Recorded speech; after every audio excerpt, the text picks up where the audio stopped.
Olá, muito boa noite, sejam todos bem-vindos ao nosso espaço virtual do Conselho Regional de Medicina Veterinária do Estado de São Paulo. Nesta noite, nós teremos mais uma edição do ciclo de palestras idealizado pela Comissão de Equidiocultura. Alguns dos membros, o presidente da comissão aqui conosco, doutor Otávio Diniz, muito boa noite. Doutora Cláudia Lichonski, que vem nos ajudando ao longo aqui das outras edições. Boa noite, doutora Cláudia. A doutora Miriam Rodrigues também está conosco hoje, vai nos acompanhar aqui, e assim nós daremos início, então, no mesmo formato dos outros dois eventos, nesse ciclo que se estende ao longo agora deste mês de maio. Todas as noites de quinta-feira, você tem um encontro marcado aqui com a nossa equipe do Conselho e da Comissão de Equidiocultura. É o ciclo Atualidades nas Afecções Neurológicas em Equinocultura. Boa noite, doutor Otávio, boa noite, doutora Cláudia. Boa noite, Lenisa, boa noite a todos. É com grande satisfação que a gente está cumprindo mais uma etapa do nosso ciclo de palestra dedicado à neurologia dos equídeos como um todo, né? E desde já agradeço a presença de todos, tá? Doutora Cláudia. Boa noite, Otávio. Boa noite, caríssimos colegas. Boa noite aos convidados que já estão conosco em mais uma apresentação aí do ciclo de palestras de atualização em neurologia. Vocês podem reparar que eu estou no celular hoje, ainda estou a campo, estou atendendo uma pequena ocorrência aqui, mas está melhorando já, estamos com desconforto intestinal, mas estou na escuta, né? Verdadeira vida de veterinário é isso. Muito obrigado à doutora Carla, ao doutor Luiz Eduardo, das palestras mais aguardadas aí. Eu tenho interesse particular nesse assunto todo. O Otávio e eu estamos sempre na espera de finalmente conseguirmos vacinar os nossos cavalos de West Nile virus e tantas outras atualidades que temos que batalhar. E estamos sempre à disposição de vocês, lembrando que o Conselho Regional de Medicina Veterinária do Estado de São Paulo é a casa do médico veterinário, de todos os médicos veterinários.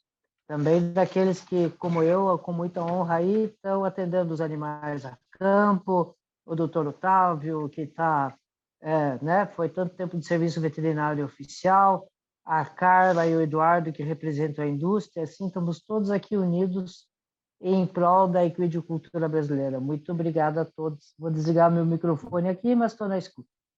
Ok, obrigada, doutora Cláudia. Olha, lembrando que nós teremos duas palestras. Ao fim da primeira palestra, o espaço fica aberto para perguntas, dúvidas, sugestões, tá bom? Então, quem tiver interesse, e também, eu acho que aqui fica o convite mais uma vez, nós estamos fazendo isso nas outras edições, para que, independentemente de perguntas, né, vocês possam deixar um boa noite, dizer para nós de onde é que vocês estão nos assistindo, qual instituição representam ou qual empresa representam, tá bom? Fiquem à vontade para se manifestar.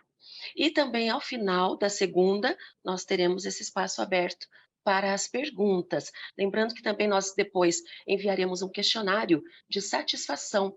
E é muito importante que você responda, né, para que a gente possa melhorar essa experiência, encontrar outras formas de atender as necessidades de quem nos assiste qualquer lugar do país ou do mundo. Então, por favor, respondam a esse questionário, que será enviado, assim também como o certificado vai ser enviado a todos que participarem. A presença é registrada automaticamente pela plataforma.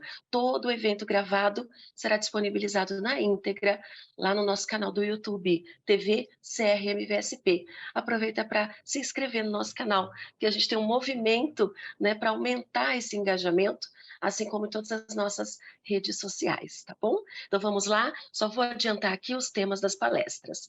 A palestra número 1, vacinação, o seu papel no controle e prevenção das doenças neurológicas, com a doutora Carla Dantas Madeira da Costa, que já está posicionada aqui conosco.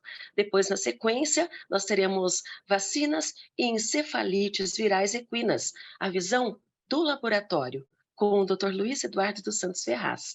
Então, nós vamos agora à primeira palestra. Peço licença, doutora Carla, só para ler o currículo da senhora rapidamente. Médica veterinária formada pela Universidade Federal Rural do Rio de Janeiro, pós-graduação em Clínica e Cirurgia pelo Instituto Brasileiro de Veterinária, MBA em Gestão Comercial pela Fundação Getúlio Vargas, responsável técnica pelos Jogos Olímpicos, Paralímpicos, Rio 2016, e coordenadora técnica comercial da Univita Saúde Animal. Boa noite, doutora Carla. Seja bem-vinda ao nosso evento. Boa noite a todos. Obrigada pelo convite. Eu sempre brinquei já com a doutora Otávia. É sempre bom falar do que a gente gosta, com tantas pessoas bacanas assistindo e poder realmente trocar ideia, né? Eu acho que somos todos profissionais com experiências diferentes e parabenizo já o CRMV pela iniciativa, um assunto que no campo a gente fala muito e é sempre bom poder dividir um pouquinho com vocês no intuito de realmente trocarmos informações. Então, eu vou já compartilhar aqui minha tela. Só me confirmem se estão vendo. Sim, doutora, perfeito.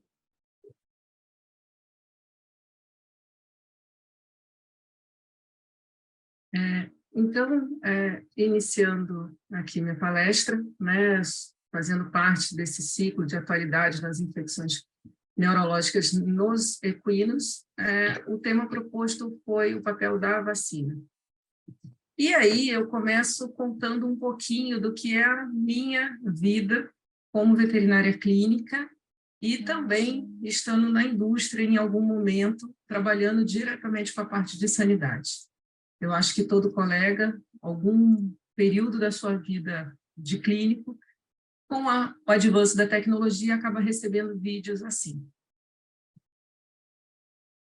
E isso, para mim, é uma constante. É receber vídeos de colegas, sejam no meu telefone pessoal, seja até mesmo em alguns grupos que a gente está presente, como até um da doutora Cláudia, que a gente sempre troca bastante ideia por lá.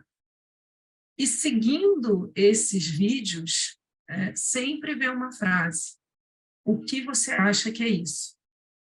O que está causando isso? E aí é sempre um desafio, porque, como vocês reparam, em todos esses vídeos que eu estou compartilhando com vocês, a única coisa que eu posso dizer com certeza absoluta é que são sintomas neurológicos. Esses animais apresentam sintomas neurológicos, quadros neurológicos. Qual é o diagnóstico? E aí eu tenho vontade de responder muitas vezes. Deixa aqui pegar minha bola de cristal para te dar uma resposta. Um quadro neurológico, muitas vezes, ele tem a apresentação geral. São sintomas neurológicos, mas inespecíficos. A gente não consegue entender qual é o agente causador dessa doença simplesmente recebendo um vídeo pelo WhatsApp. Qual é a conduta? Começar uma anamnese, começar um questionamento a essa pessoa que está compartilhando esse vídeo e procurando mais dados para chegar num diagnóstico, fazer um interrogatório sobre isso. E aí, a gente vai ter que lembrar lá da faculdade, o que é anamnese, quais são as perguntas que vão direcionar ao nosso diagnóstico, ou pelo menos ao nosso raciocínio clínico. Quando se iniciou esses sintomas, a evolução desses doenças, desses sintomas, se foi agudo, se já é uma questão crônica, se houveram óbitos resultantes do agravamento desses sintomas. E a gente precisa ampliar. Vejam, a gente está falando de sintoma neurológico que pode, sim, ser causas infecciosas, mas pode ser alimentar. Intoxicação pela ração, pelo feno.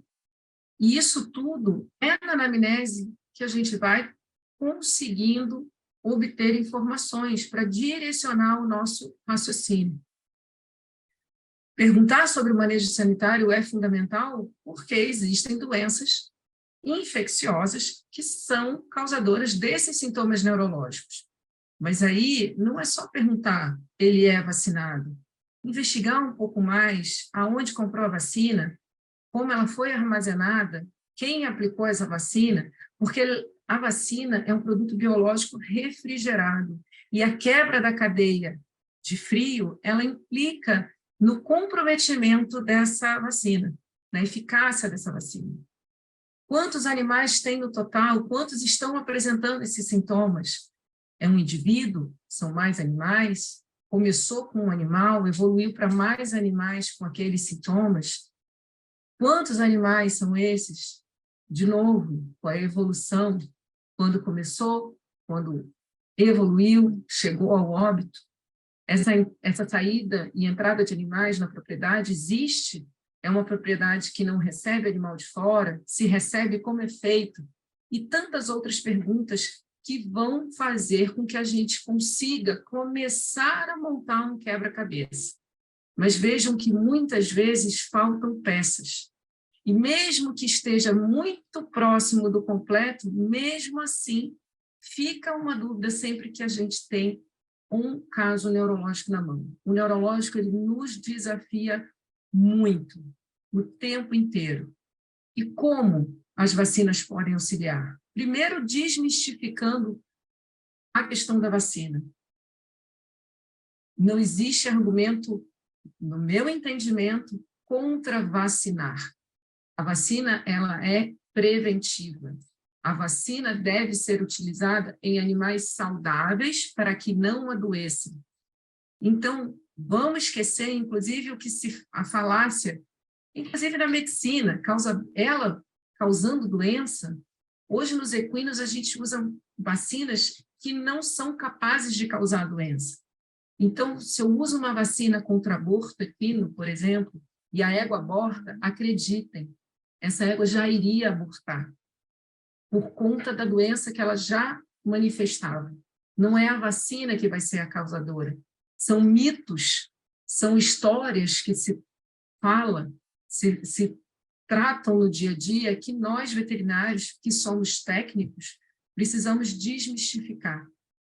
E hoje a indústria traz várias vacinas, ela disponibiliza várias vacinas para que os veterinários, os proprietários, possam montar um calendário sanitário eficaz.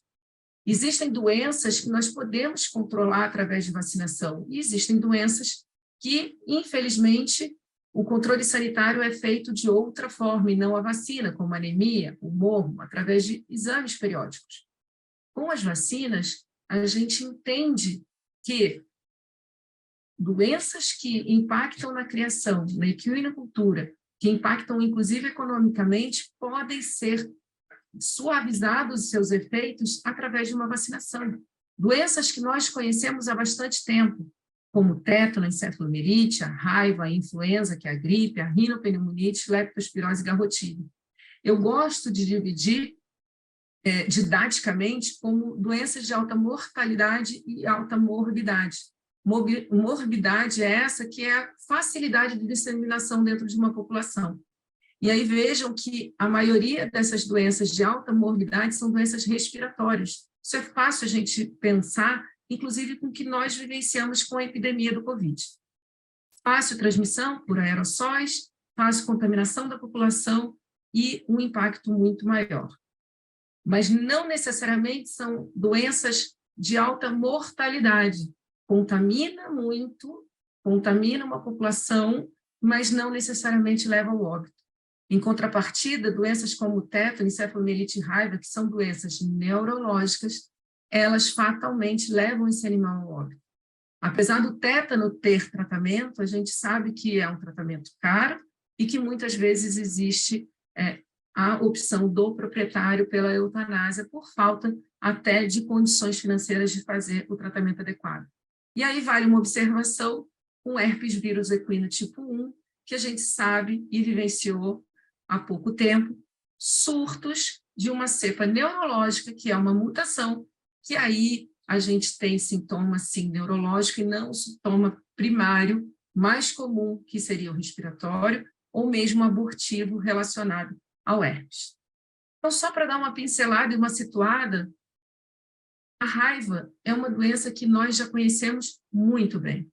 Infelizmente, é uma zoonose que cada vez mais a gente tem tido os relatos de acontecimento. Agora mesmo, há 15 dias atrás, tem um relato em Minas, né, de um agricultor, de um pecuarista, que está com suspeito, nem não acompanhei até o fim, mas havia forte indício de contaminação dessa pessoa por conta de manipulação de um animal positivo. É uma doença de notificação obrigatória e é uma doença que nós conhecemos muito bem. Porém, ainda padecemos dos problemas aliados à raiva.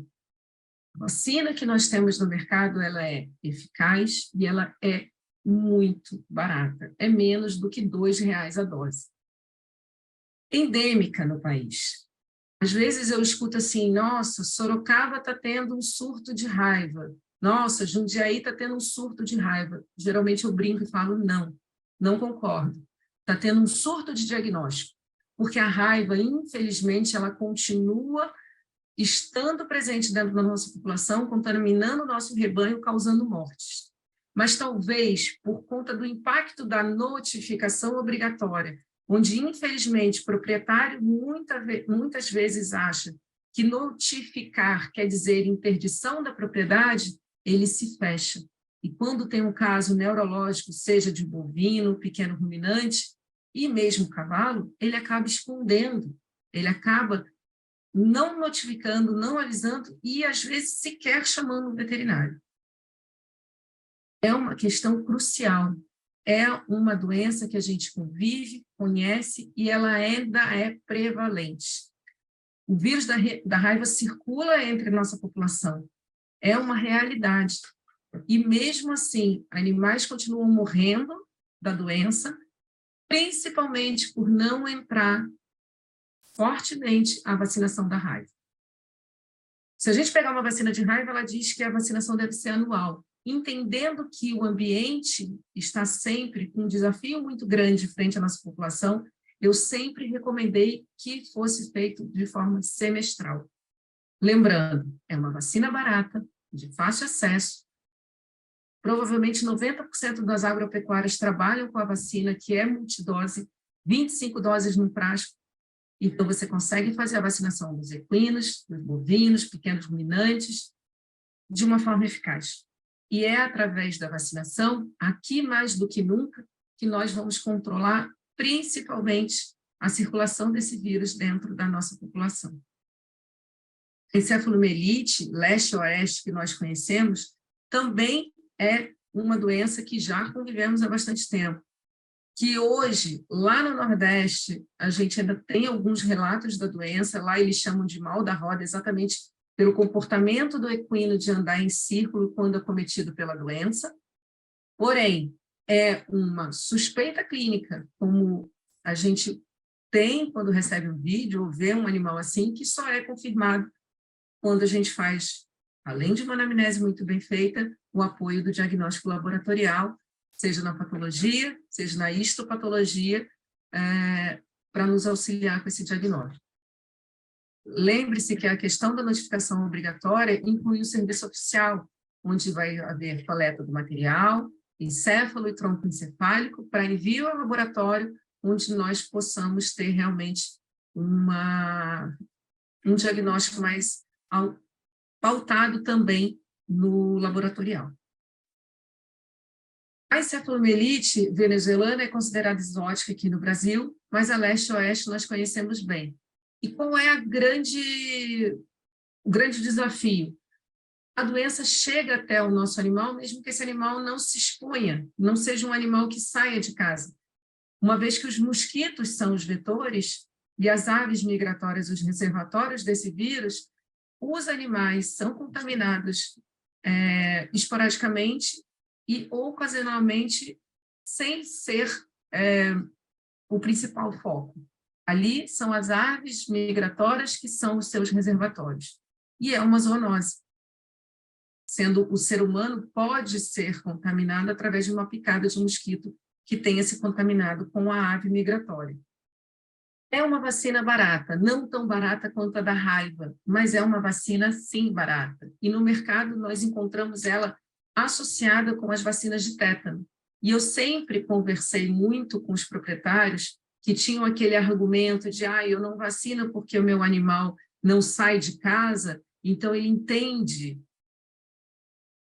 na cabeça dele entende que o animal dele não tem risco porque ele não sai de casa, eu sempre conversei muito com esse proprietário o risco que o animal está simplesmente de estar ali, porque o mosquito vem até ele. Assim como o tétano, o Clostridium está no ambiente, o Clostridium está na microbiota dos animais. Então, está ali.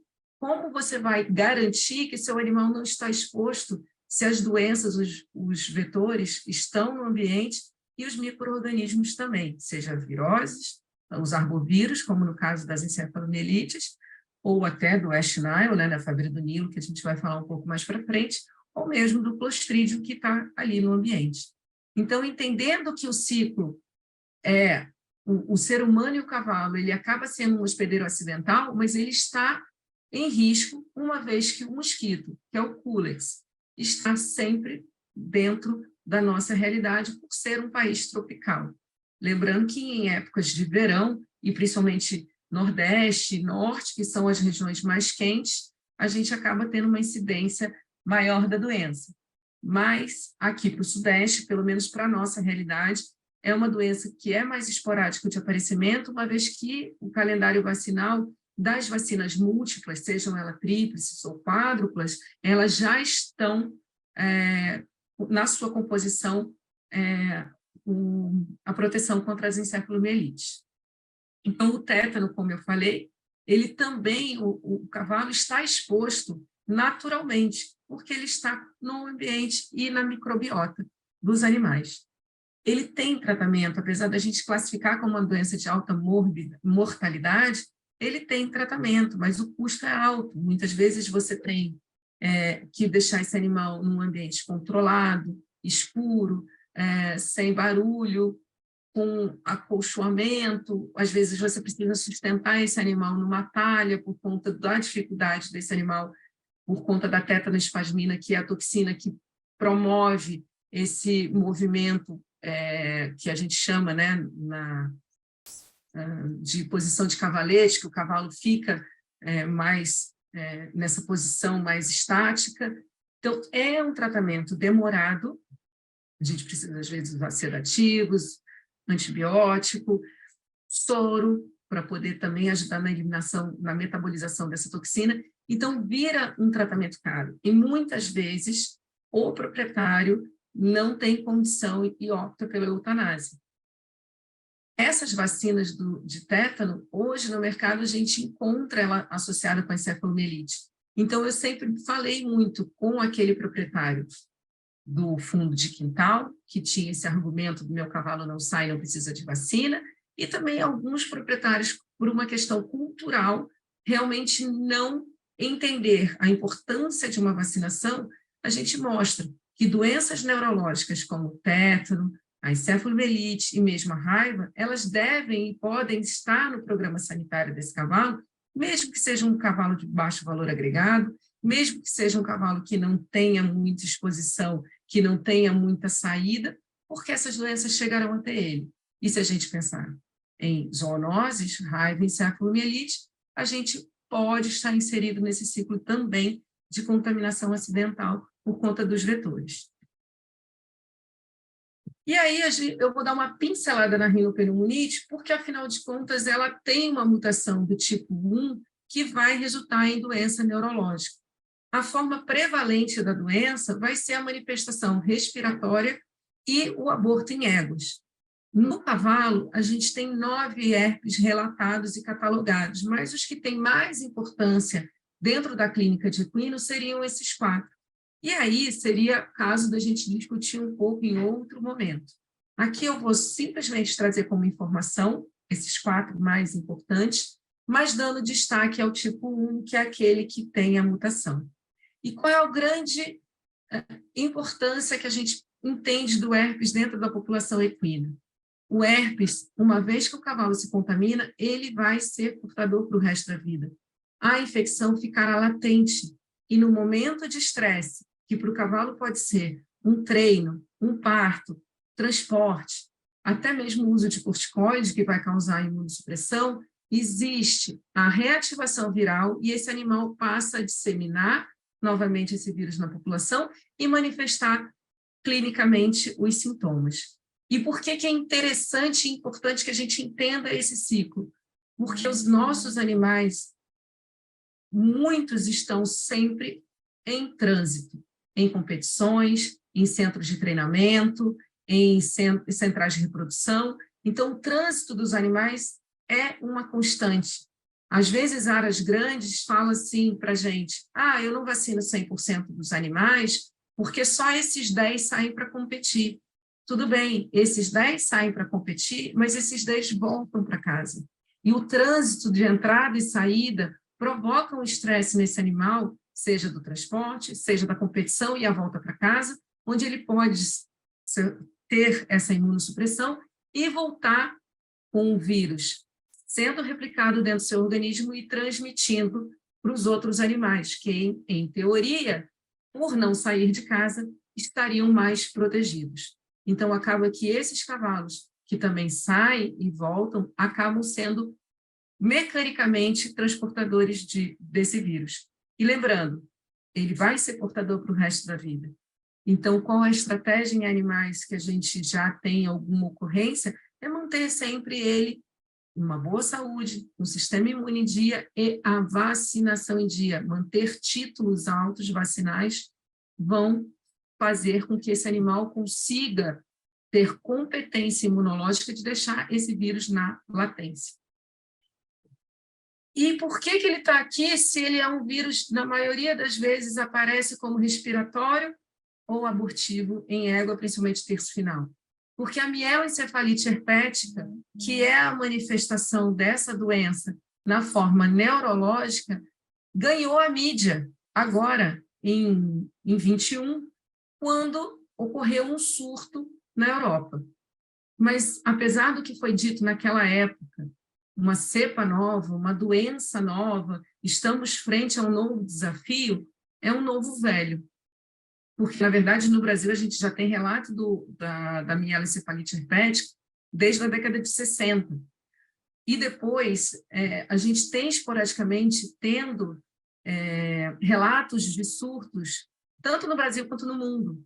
Existem alguns sites que a gente acompanha, como da OIE e dos Estados Unidos, que é sobre doenças nos equinos, que se vocês abrirem o histórico para trás, todo ano tem relato de herpes neurológico. Então, não é uma grande novidade. Por que ganhou os holofotes? Porque aconteceu dentro de um concurso hípico importante, com cavalos de altíssimo valor agregado e às vésperas de uma competição importante, que eram as Olimpíadas. Qual a estratégia de vacina com relação à rinopneumonite quando a gente fala da cepa neurológica? Existe uma vacina específica? Não, nem aqui no Brasil e nem em lugar nenhum do mundo. A cepa neurológica ela é uma mutação.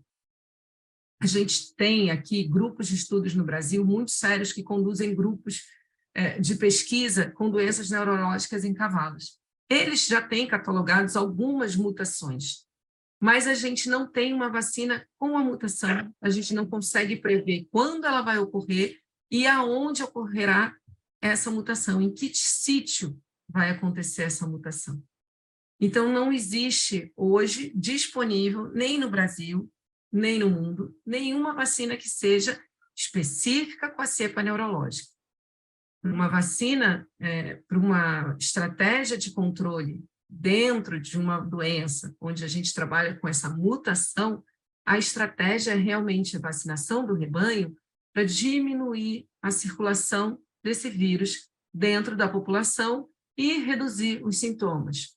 É aquele princípio básico da imunologia. Se eu exponho o animal primariamente àquele antígeno, ele vai poder ter tempo de responder a essa vacinação, criar seus anticorpos e aí ter uma proteção frente àquele desafio que acontecerá. E uma vez que ele esteja mais protegido, a possibilidade de aparecer a mutação, ela diminui. No mercado, a gente encontra vacinas que são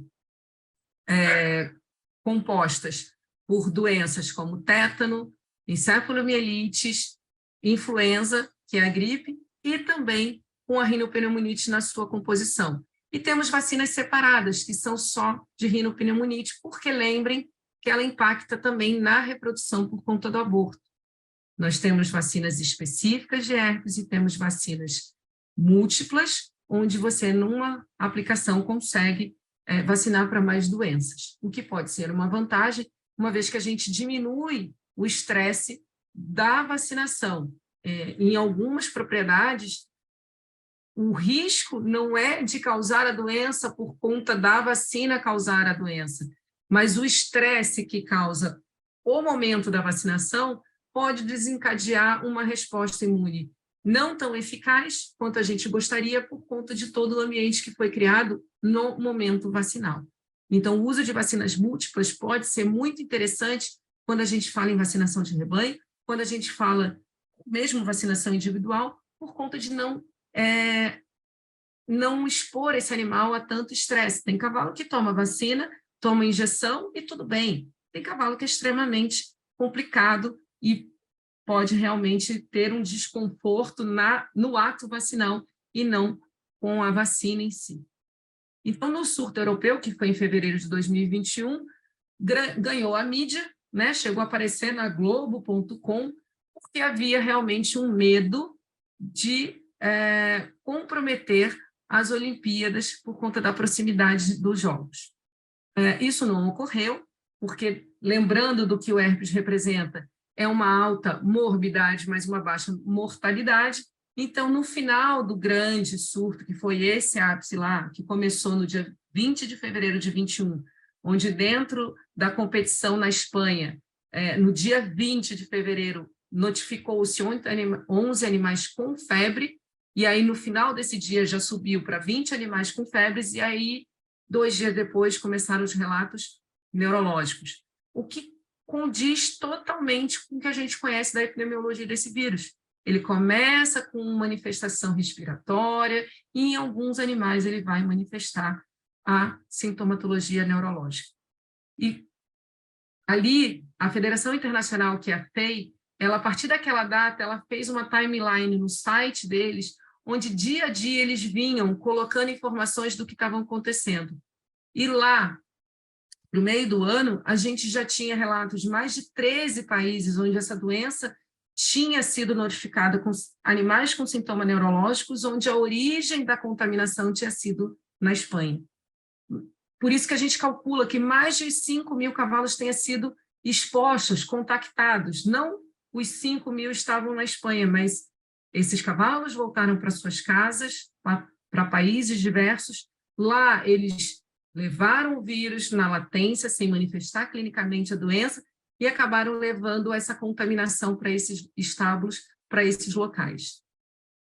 Como medida sanitária, foi cancelado todos os eventos hípicos em todas as federações, principalmente essas dos países que tinham notificação, e entrou em risco sanitário as Olimpíadas. Como foi feito todo um programa sanitário aliado a controle dos animais, a trânsito dos animais, tudo aconteceu como deveria.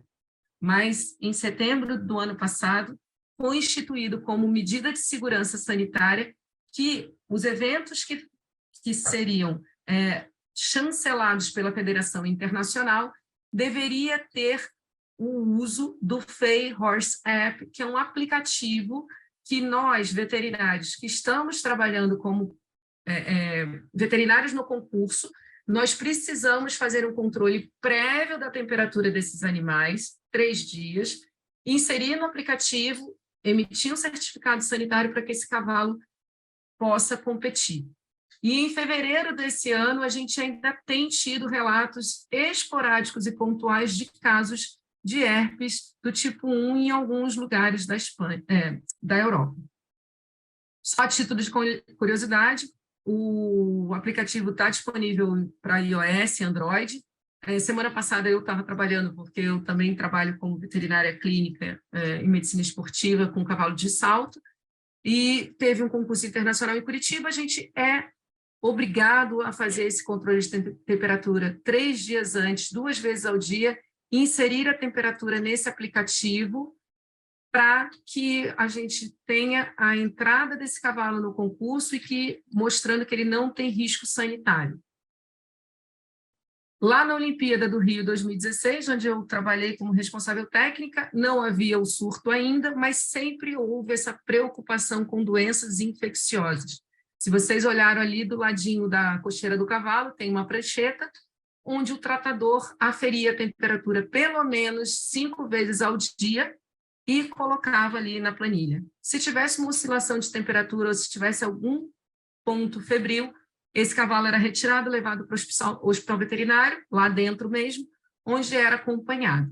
Então, o risco sanitário a gente consegue minimizar com algumas medidas, como entender a saúde desse animal durante os eventos hípicos e também antes dos eventos hípicos. E aí a gente tem a febre do Nilo, que desde 2018, quando a gente teve os primeiros casos, a gente vem falando muito, principalmente nos nossos grupos de WhatsApp, entendendo que seria muita ingenuidade nossa achar que o Brasil não teria esse vírus circulando. Ele é uma arbovirose, igual ao encefalomielite. Muitas vezes as aves migratórias que são reservatório para o vírus da encefalomielite, ela também é para a febre o vírus que é causador do West Nile, da febre do Nilo, e seria muita inocência nossa, porque essas aves têm a mesma rota migratória que a Argentina, por exemplo, onde tem a doença, Estados Unidos, onde tem a doença, seria muita ingenuidade. E lá no Espírito Santo, caso clínico, sintoma neurológico, o primeiro pensamento de qualquer veterinário clínico que cai com o neurológico na mão sempre é raiva. A raiva lembra, é endêmica, apesar de acessível e barata a vacina, infelizmente a gente não tem uma totalidade de vacinação, muito longe disso, infelizmente. Até abrir um parêntese, tanto que há pouco tempo, semana passada, se eu não me engano, a doutora Cláudia com os alunos fizeram uma campanha de vacinação e conscientização da raiva, porque parece bobo, mas muitos não vacinam até por ignorar a possibilidade. E, apesar de a gente ter se deparado com esses casos do Espírito Santo, foi fazendo a anamnese e as análises todas do acompanhamento do caso. Depois de esgotado todos os diagnósticos mais possíveis, abriu-se a possibilidade de teste para a febre do Nilo e deu positivo. Depois disso, levanta uma bandeira na cabeça da gente, olha, tá vendo? Já teve o primeiro relato, e aí aconteceu o segundo, em Minas, no Piauí, em São Paulo. E aí a gente começou, gente, mas olha só, será que esses tantos neurológicos que a gente passa e nem percebe, porque nem o proprietário chamou a gente, quantos podem estar dentro desse perfil do febre do Nilo? É uma coisa que a gente deve levantar a hipótese. É provável que a maioria dos casos que a gente tenha de neurológico seja febre do Nilo? Não. É provável que seja raiva. É o mais comum, é o que tem mais circulação e que, infelizmente, a gente se depara quase todo mês. A febre do Nilo ela tem que entrar como uma possibilidade. E aí começou um incômodo entre nós de se é uma possibilidade, qual é a estratégia que a gente tem para tentar controlar e combater essa arbovirose. Lá nos Estados Unidos, na década de 90, houve um surto muito grande de febre do Nilo, porque ela é uma zoonose. E, na época, eles só conseguiram cortar todo o ciclo de contaminação e óbitos de cavalo quando eles instituíram a vacinação mais eficaz nos cavalos. E, para vocês terem uma ideia, foi tão grave esse surto que teve lá nos Estados Unidos, que se vocês procurarem vídeos, eles comparavam com a Zika, como se fôssemos nós aqui falando de dengue, chikungunya e Zika, para eles entravam num perfil de comparação de Zika com febre do Nilo, porque Zika, chikungunya, todas também são arboviroses. Então, entraram no radar dos epidemiologistas, inclusive humanos, da importância do impacto em saúde pública dessa doença. Então, espera lá, se eu sei que nos Estados Unidos foi um grande problema, por que eu tenho que esperar virar um grande problema aqui para, então, a gente correr atrás do prejuízo? Começamos a falar, e com o apoio do CNMV São Paulo e também do Conselho Federal, a Comissão de Equinocultura, conseguimos levar para o Ministério da Agricultura, que até então considerava como uma doença exótica, que realmente existe a possibilidade dessa doença estar dentro da nossa população equina, e a vacinação é uma estratégia eficaz no controle dessa doença. Então, em outubro de 22, nós conseguimos que exista essa possibilidade da vacinação voluntária. Eu sou proprietária de cavalo, eu sei que existe febre do Nilo, eu quero vacinar o meu cavalo contra a febre do Nilo, levando em consideração, claro, que eu sou tão consciente que eu já tenho todas as outras vacinas, que são as mais comuns, que são as mais acessíveis. Qual é o nosso gargalo aqui? No Brasil, não temos ainda vacina contra a febre do Nilo. Então, isso é um processo, que aí eu jogo essa bola para o Dr. Luiz Eduardo Terraz, para falar um pouco sobre isso.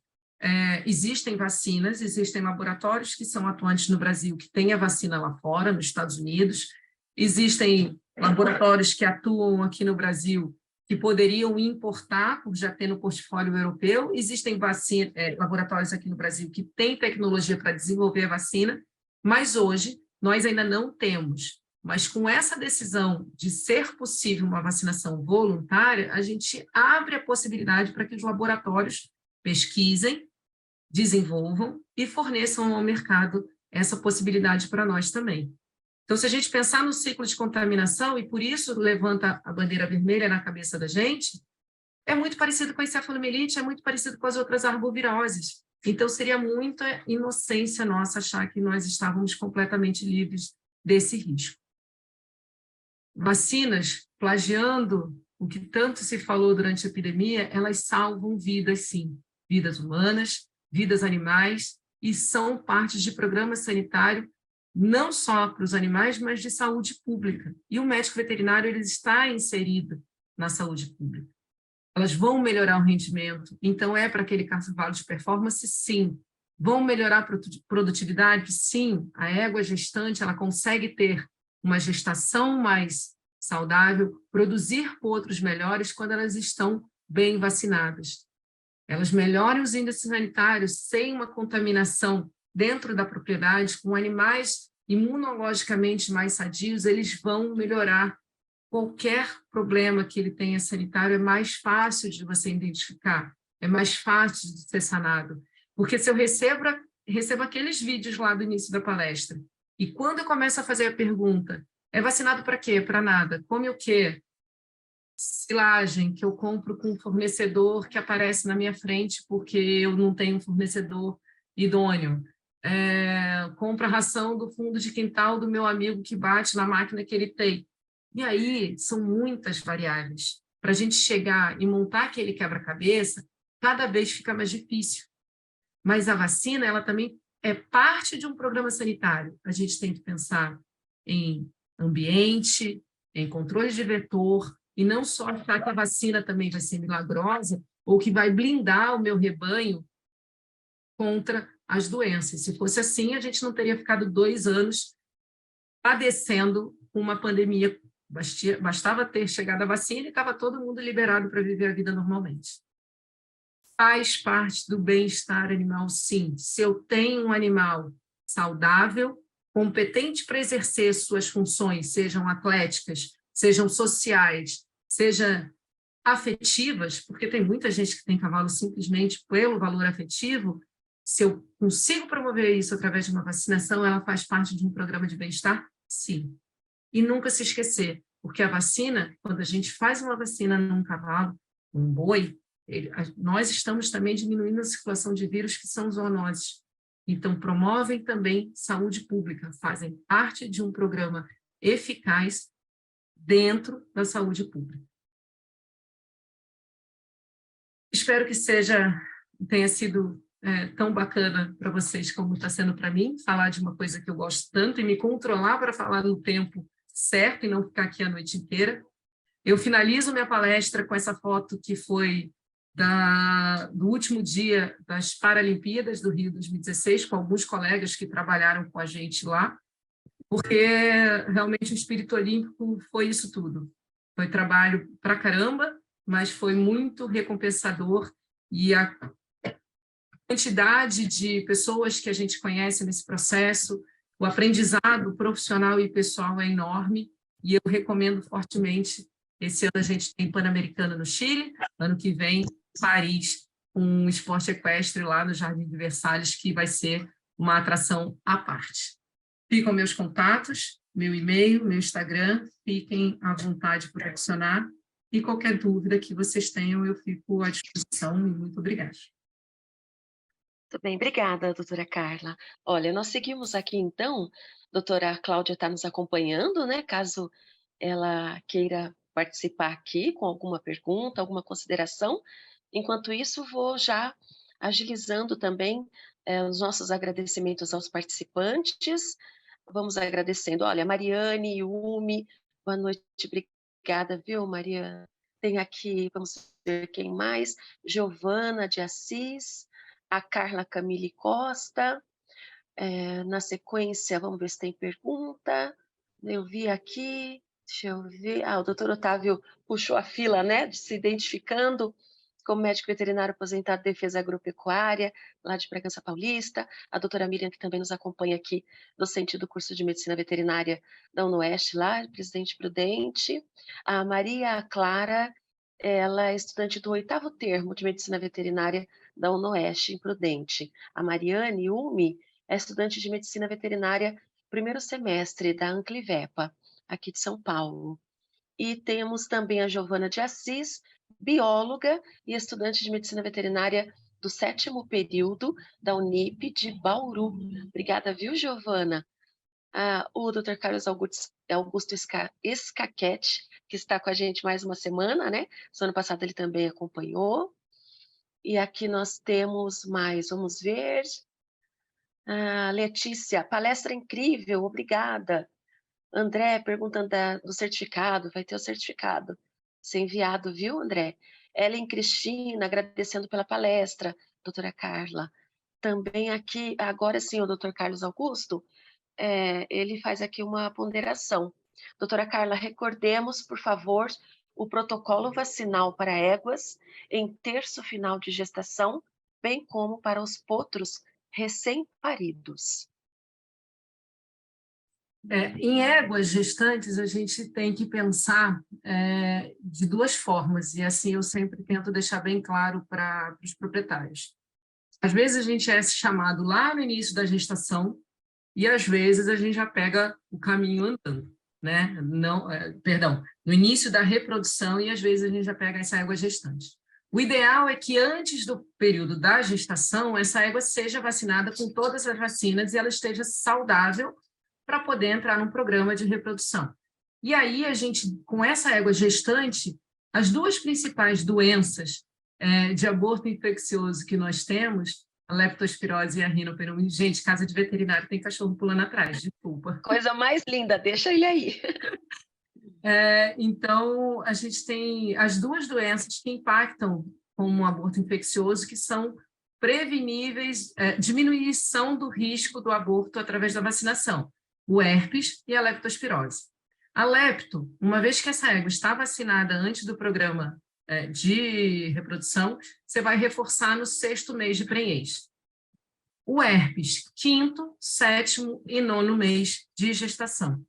Quando a gente faz esse protocolo, são protocolos de reforço, mas o mundo nosso não é fácil, né? Então, muitas vezes a gente chega na propriedade e essa égua já está gestante, às vezes de 5 meses ou 6 meses. Então, o que eu recomendo é que a gente faça um programa sanitário consciente. Se é a primeira vacina que essa égua está recebendo, eu tenho que tratar como uma égua primo vacinada. Eu faço um reforço 30 dias depois e tento encaixar até o fim da gestação pelo menos mais 1 ou 2 doses de acordo com o tempo gestacional dessa égua. Então, não tem uma receita de bolo, tem o ideal, que é a vacinação antes da reprodução, reforço semestral da lepto 5, 7 e 9 do herpes, com algumas dificuldades que a gente vai ter no caminho e vai ter que adequar esse protocolo de acordo com a égua que a gente vai estar na mão. Potrinho, pensem vocês que o potro, ele nasce, a égua tem uma barreira placentária, ela tem uma placenta que impede essa troca, essa passagem de imunoglobulinas para o potro. Então, o potro depende muito do colostro e, por isso, esse programa sanitário da égua também é importante, porque a gente está pensando no anticorpo materno que vai ser fornecido através do colostro. Então, esse potrinho, ele vai começar o protocolo vacinal dele, pela literatura, a partir do 3º mês de vida já é possível. Eu gosto de fazer a partir do 4º mês de vida, onde ele já tem uma maturidade melhor do sistema imune, você não tem conflito com o anticorpo materno e você consegue fazer um reforço de 30 dias no 5º mês de vida. Muitos aras acabam desmamando o potro aos 6 meses de idade. E aí você já vai desmamar esse animal com as 2 doses de vacina. Sendo que a gente tem uma janela até o 9º mês de vida desse potrinho para começar o protocolo vacinal. O que a gente tem que ponderar eu vou deixar esse animal 9 meses sem nenhuma vacina e o risco que esse animal vai ter. Então, eu tenho que analisar o ambiente para ver desafio e custo-benefício para a saúde desse animal. Então, eu acabo recomendando 4º mês de vida, 5º reforço e vida que segue. Depois ele entra no programa sanitário, assim como os outros animais adultos dentro da propriedade. Ok, doutora, obrigada. Eu vou aqui, então, só mais uma vez reforçar os agradecimentos. Aqui, Richard Albino de Moraes, dizendo que foi fantástico, viu? Fantástica apresentação. Vamos mais aqui, Roberta Lopes, Dr. José Correia Lacerda Neto, ele estava com a gente também na semana passada, na semana anterior, né, já foi palestrante no primeiro dia de evento, membro da comissão, parabenizando a doutora Carla, muito agradável e elucidativa a sua palestra, doutora. A Amanda Batista, João Vitor, boa noite, muito bom, muito boa palestra, também Alan, e aqui, olha, só um detalhe, Danicelli Almas Garcia. A Danicelli é médica veterinária e ela é colaboradora do Conselho na Unidade Regional em São José do Rio Preto. Eu estive lá ontem com a Renata Keiko, né? Nós fizemos a cerimônia de entrega de cédula com o presidente doutor Ademilson, e a Danicelli fez questão de dizer que ela vem acompanhando os eventos, né, da comissão, porque ela é apaixonada, né, por equinos, por cavalos especificamente. Ela tem um pônei e ela tem um cavalo, ela deixa numa chácara e ela vai cuidar lá sempre e tal. E então ela pediu para dizer que ela está acompanhando e que ela está gostando muito do evento e que ela gostaria muito de conhecer os membros da comissão. Então fica aqui, olha, o recadinho dela, e hoje ela está lá assistindo a gente de novo, em São José do Rio Preto. Obrigada, viu, Danicelli? Um beijo para você. Aqui, Amanda Gonçalves, estudante 5º período da Univap. Adriana Muniz, excelente palestra. Isabela Maiara, parabéns, doutora Carla, palestra incrível. E o Richard, só complementando que ele é estudante de 1º ano, Medicina Veterinária, Mogi das Cruzes. Dr. Cláudio Depes, também conosco aqui acompanhando, né?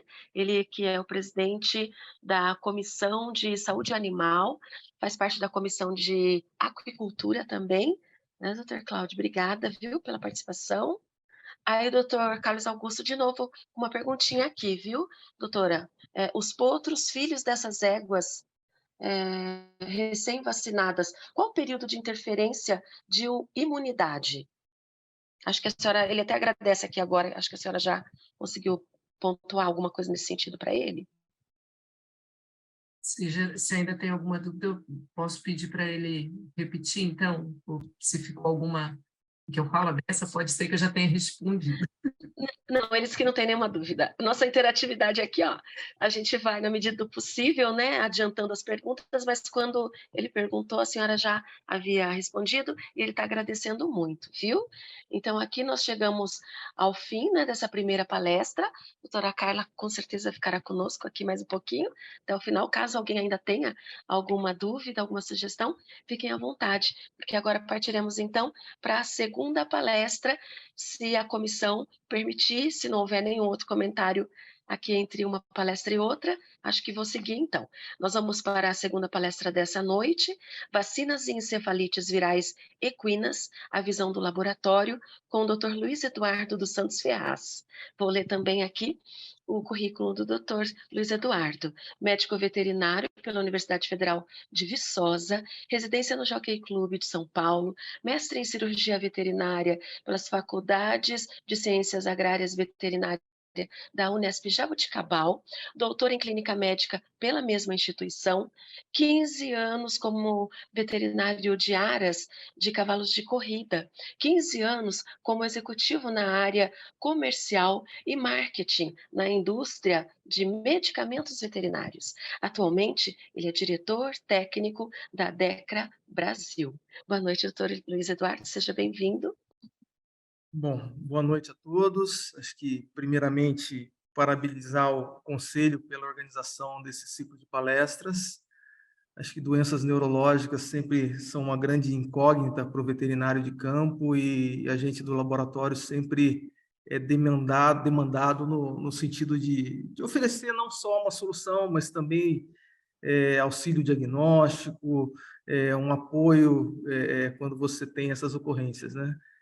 E gostaria de agradecer o convite, e já eu tenho feito várias palestras nesse sentido e nunca ninguém me perguntou realmente, mas qual que é a visão do laboratório, né? Normalmente eu estou na palestra da Carla, falando de vacinação, falando de doença, e hoje eu vou ter que, vamos dizer assim, dar a cara a bater aqui e dizer quais são as razões, quais são os motivos que movem os laboratórios em geral, né? Eu espero conseguir, pelo menos, passar essa visão e, acima de tudo, no final, claro, eu vou estar aqui disponível por qualquer tipo de questionamento que venha a acontecer. Eu vou aqui já compartilhar a palestra, só um minutinho.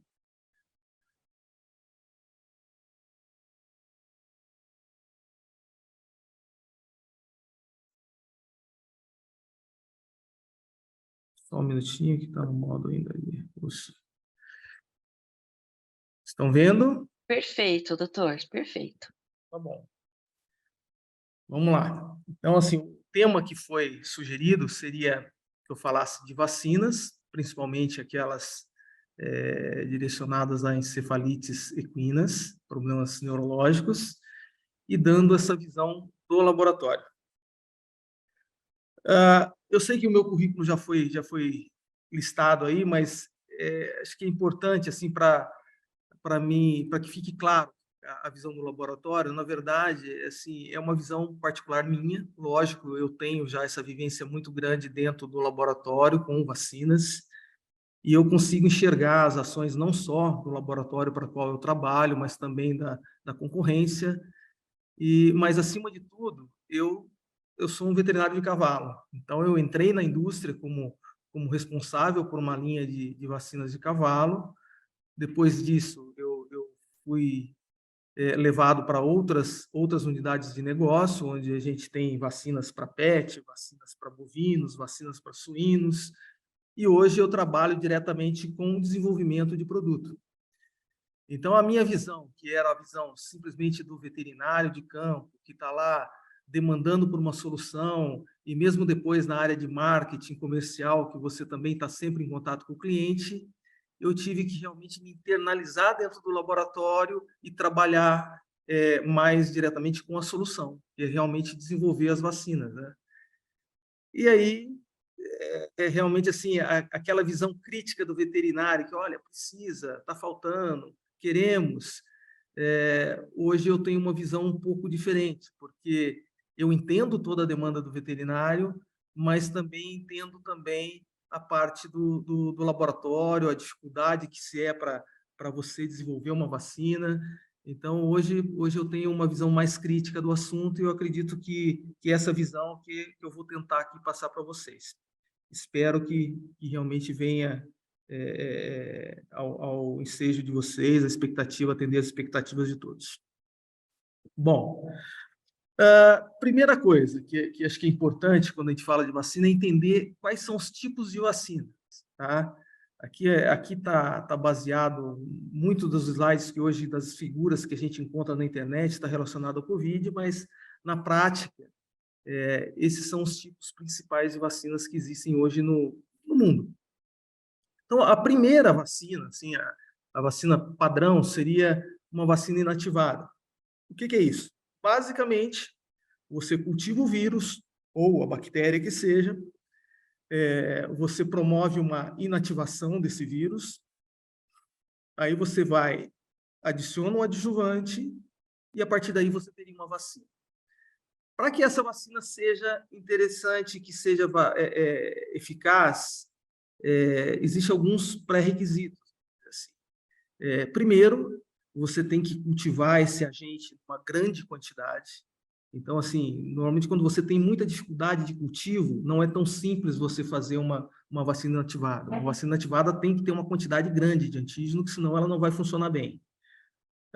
Outro ponto que é importante nessa questão de vacina inativada é achar o adjuvante ideal, que dê uma melhor resposta. E o outro ponto, que a gente vai discutir um pouquinho mais à frente, é o tipo de imunidade que essa vacina consegue, de fato, induzir. Então, normalmente, vacina inativada, ela é bastante eficiente contra doenças que você consegue controlar a partir da produção de anticorpos neutralizantes. Então, quando você produz anticorpo, você tem uma boa proteção, e para esse fim, normalmente, a vacina inativada é bastante eficiente. O segundo tipo de vacina seriam vacinas atenuadas. O que é isso? Seria o agente, ele vivo, porém, ele não seria um vírus ou uma bactéria que tem uma virulência ou uma patogenicidade alta. É um vírus que não causa doença. Ele vai ser inoculado no animal como vacina, ele vai se replicar, vai induzir uma resposta imune, mas não vai induzir uma doença. Então, assim, talvez o tipo de vacina mais comum que é disseminado em termos de vacina atenuada seriam as vacinas voltadas para cães. A vacina de sinomose e parvovirose são vacinas vivas, tá? São vírus atenuados que você, ao aplicar no animal, ele não vai nem provocar doença, mas ele vai mimetizar um ciclo ali que ele vai induzir a resposta. Qual que é a vantagem da vacina viva? Que, além de você produzir a imunidade humoral, que seria de anticorpo, você também consegue estimular uma imunidade celular, que em muitos casos é mais importante do que uma imunidade simplesmente por anticorpo. Atualmente, o que tem acontecido com vacinas? Com as técnicas de biotecnologia, hoje é comum, já é muito presente, não só na medicina humana, mas também na medicina veterinária, você ter vacinas recombinantes. E o que é isso? Basicamente, existem dois tipos. O que é recombinante? Você tem um micro-organismo que é, de certa maneira, alterado geneticamente e ele vai te produzir um antígeno ou vai ser uma vacina. O mais comum é você usar uma bactéria, uma E. coli, por exemplo, onde você coloca lá um pedacinho do vírus. Essa E. coli, ao se multiplicar, ela vai produzir aquela proteínazinha, aquele pedacinho do vírus. Você, então, purifica essa proteína, pega esse pedacinho do vírus, coloca um adjuvante e você tem uma vacina. Também é uma vacina morta, não oferece nenhum risco de indução de doença, nada disso, reversão de virulência, mas, em vez de você usar o micro-organismo inteiro, vamos dizer, o vírus inteiro, você usa só um pedacinho e, normalmente, você tem que escolher um pedacinho, justamente uma proteína que seja antigênica, que realmente anticorpos contra aquela proteína vão induzir a uma boa proteção. O outro tipo de vacina recombinante seria quando você usa esse micro-organismo alterado como vacina.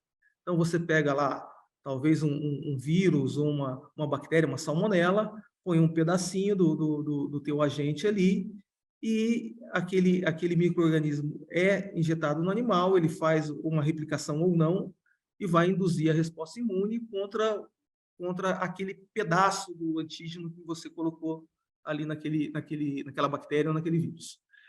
Qual que é a dificuldade dessa vacina? E o principal problema é que você está criando um micro-organismo novo. E, de certa maneira, você está injetando um micro-organismo novo no animal e, eventualmente, esse micro-organismo pode cair no ambiente. Então, é muito mais complicado, inclusive o processo de registro, porque você tem que garantir a biossegurança desse micro-organismo. Vamos supor que você cria lá com a melhor das boas intenções, não vai ser uma vacina perfeita, e daqui a pouco você cria lá um monstrinho que pode até talvez causar uma doença nova que seja. Então, assim, é um processo mais delicado, que você tem que ter muitos testes de biossegurança para você poder usar uma vacina desse tipo. E, atualmente, o que está mais na moda, principalmente com as vacinas de Covid, são as vacinas de RNA e de DNA, que nada mais você interfere no DNA ou no RNA praticamente na célula animal, na célula do hospedeiro, e ela vai produzir o antígeno. Então, aqui só para explicar um pouquinho desses tipos de vacinas um pouquinho mais complicadas. Então, aqui seria um exemplo, uma vacina vetorizada, no caso, uma recombinante, onde você coloca um pedacinho do micro-organismo, que seria essa VAP-A, que é um antígeno por de rodococcus, você coloca numa salmonela. Essa salmonela é uma salmonela atenuada, não patogênica, e quando você injeta essa salmonela no potrinho ou na égua que seja, ela vai replicar e vai induzir a produção de anticorpo contra esse antígeno VAP-A, que seria um antígeno do rodococcus. Essa é uma estratégia bem interessante, mas cai naquele problema que eu falei, que você está injetando um micro-organismo vivo, novo, no ambiente, no hospedeiro, então você tem que ter muito estudo de biossegurança antes de você poder lançar uma vacina desse tipo. O principal exemplo que tem de vacinas desse tipo são vacinas que usam o vírus da polpa do canário, o Canaripox, e você usa ele como um vetor para outros antígenos virais. Isso em medicina veterinária. No caso de uma vacina de RNA, o que acontece é o seguinte: você pega um pedacinho lá do RNA mensageiro do teu antígeno, do teu vírus que seja, você injeta no hospedeiro, esse RNA ele vai ser incorporado à fábrica de produção de proteína da célula humana, então ele vai lá para o complexo de Golgi e começa a secretar uma proteína que, na verdade, é a proteína do vírus. E quando isso é jogado secretado pela célula, você tem todo o desencadeamento da resposta imune. Então, você, ao invés de usar, como exemplo, talvez lá uma E. coli para produzir o antígeno, você usa a própria célula do hospedeiro para produzir o antígeno. Tá? No caso de vacina de DNA, a ideia também é a mesma, só que ao invés de agir no citoplasma, ali no complexo de Golgi, esse plasmídio, ele entra dentro do núcleo da célula. E a partir do DNA da própria célula humana, você tem a produção desse RNA mensageiro que vai encomendar, vamos dizer assim, a produção desse antígeno que vai ser secretado para o ambiente, para o meio externo da célula e vai estimular essa resposta imune. Tá? Então, basicamente, o que acontece é o seguinte: nesse caso, inclusive, é bem interessante que você pode, além de colocar o antígeno viral, você pode usar para produzir outras proteínas que seriam proteínas adjuvantes, que vão exacerbar ou melhorar essa resposta imune. Então, basicamente, quando você compara uma vacina de DNA com uma vacina de RNA, a gente está falando de uma vacina que vai atuar diretamente no DNA da célula, do hospedeiro, ou então no citoplasma, ali no complexo de Golgi. Uma das dificuldades da vacina de RNA, que o RNA ele é muito lábil, então assim, ele é uma vacina de difícil conservação, vamos dizer assim, ela não é tão estável, então tem que ter todo um preparo para você ter um produto que você possa garantir uma estabilidade e um tempo de validade adequado. Tá? Mas, assim, isso que, vamos pensar assim, vacina de DNA e de RNA, se a gente falasse há 5, 10 anos atrás, praticamente tudo era experimental. Só que agora, com o avanço que ocorreu com a Covid, isso é uma realidade. Então, hoje tem muitas vacinas em desenvolvimento usando esse tipo de tecnologia. Bom, falando um pouquinho da resposta imune, né? Então, a gente tem, basicamente, para simplificar, eu não sou imunologista, eu acredito que na próxima semana, acredito que o Enio vai estar falando novamente, então o Enio é um cara muito mais qualificado que eu para falar de imunologia, mesmo de virologia.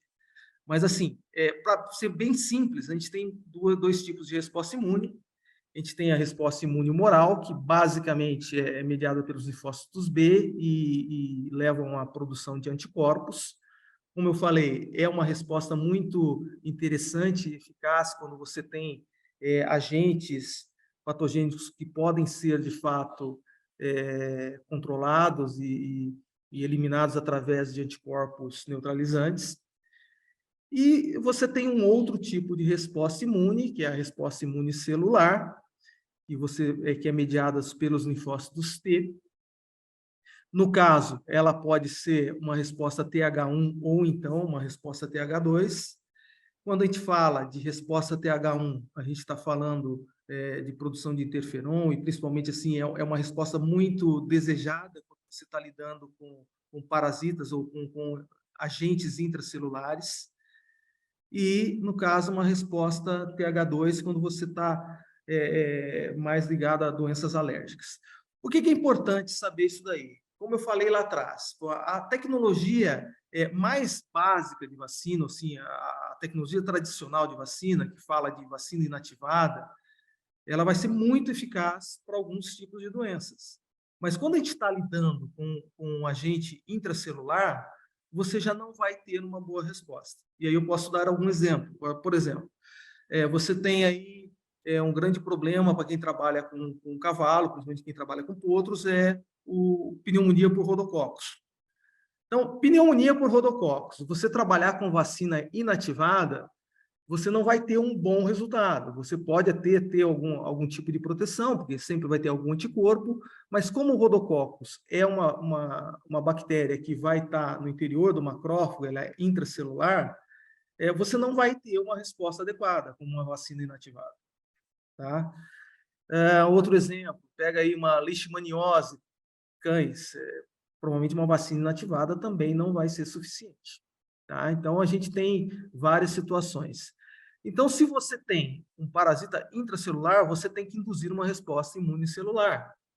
E, para isso, como eu falei, a vacina inativada não vai ser tão efetiva, você tem que ter uma vacina atenuada ou, então, uma vacina que utilize alguma tecnologia de DNA ou RNA que possa vir a estimular essa resposta imunicelular. Bom, a gente falou um pouquinho dos tipos de vacina, das respostas imunes. Então, a gente vai lá e vamos lá. Então, vamos tentar fazer uma vacina. Como é que a gente desenvolve a vacina? Primeiro ponto, você tem que ter planejamento. Então, você tem que definir lá, olha, para que doença que eu estou querendo ter uma vacina? A partir dessa definição, qual é o teu alvo, qual que é o teu objetivo, você começa a trabalhar basicamente com revisão bibliográfica. Você vai ter que entender que tipo de antígeno que você vai ter que trabalhar, se você vai trabalhar o antígeno inteiro, o vírus inteiro, ou você vai ter um pedacinho do vírus lá, uma subunidade, uma recombinante. No caso, por uma vacina para E. coli, que é muito comum, e vacina para diarreia de bovinos, você tem que ter o pile da E. coli, como se assim, é uma fimbrazinha, um pelinho da parede da bactéria. Isso que é o antígeno. E para que você tenha esse antígeno, você tem que ter lá uma condição de cultivo que propicia aquela bactéria produzir aquele antígeno. Então, essa é parte do planejamento. Depois você tem que definir, mas qual é o mecanismo de imunidade que eu tenho que estimular? É uma imunidade celular? É uma imunidade humoral? É celular, mas é padrão TH1 ou TH2? E aí, além de você, quando você pensa nisso, você vai pensar no tipo de vacina que você tem que produzir, você também começa a pensar, mas qual o tipo de adjuvante que eu tenho que usar? O adjuvante, ele é uma substância que você normalmente adiciona ao antígeno, que vai exacerbar, ela vai aumentar a resposta imune. E aí você tem vários tipos de adjuvante. Você tem desde o mais conhecido, que é o hidróxido de alumínio, que é extremamente eficaz, assim, e é o mais utilizado, inclusive, para vacinas humanas. E você tem vários outros adjuvantes que não são aprovados para uso humano, mas são aprovados para veterinária, baseados em óleo, polímeros, tem várias opções. E esses adjuvantes, eles, de certa maneira, além de melhorar a resposta imune, eles também ajudam a direcionar a resposta imune. Então, assim, é uma questão que é muito importante na hora de você planejar uma vacina. E outro ponto, dependendo do adjuvante, o custo muda, porque você tem adjuvantes muito baratos, tem adjuvantes muito caros. Então, também essa é outra coisa que você tem que considerar. Outra situação que você tem que pensar, qual que é o sítio de atuação dessa vacina? É uma vacina para problema de, sei lá, diarreia? Será que não vale a pena a gente tentar alguma via oral, por exemplo? É uma vacina respiratória. E se eu espirrar alguma coisinha no nariz do potrinho? Não, pode ser uma vacina convencional, injetável, a gente vai estimular uma resposta sistêmica e está tudo bem. Então, tudo isso faz parte do planejamento, a partir do momento que você define qual é a doença que você realmente está estudando, qual que é a doença que você almeja criar uma vacina. A partir disso tudo, a gente vai lá e constrói um protótipo. O que é isso? Nada mais é do que uma produção pequena da vacina. Você construiu a vacina, opa, eu tenho aqui um produto. Você não tem um produto, você tem uma ideia, você tem lá uma bancadinha. E o que você vai fazer com essa bancada? Basicamente, você vai passar por um ciclo, onde você tem uma hipótese, onde você tem uma ideia do que seria a vacina ideal, você constrói esse protótipo e você testa. Normalmente, esses testes são feitos em animais de laboratório. Você testa, muitas vezes você desafia e você vê o resultado. A partir deste resultado, você pode... Opa, temos um produto legal aqui que vale a pena a gente testar em especial, ou então eu posso simplesmente ter que voltar e fazer tudo de novo, porque é muito comum você testar e não funcionar. Eu falo, olha, não funcionou. Então, e aí, vale a pena fazer de novo? Vamos gastar de novo? Vamos tentar outra estratégia? E aí você vai... É sempre um processo de tomada de decisão. Até onde vale a pena investir, até onde vale a pena repetir o processo. Bom, passando por essa fase de animais de laboratório, o próximo passo é você fazer algum tipo de prova de conceito em especial. Normalmente, o que a gente vai, testa a vacina lá, é uma vacina de cavalo, eu vou testar em cavalo e vou avaliar pelo menos a resposta imune do animal, se ela está produzindo anticorpo, se está produzindo interferon, se está dando a resposta que eu espero.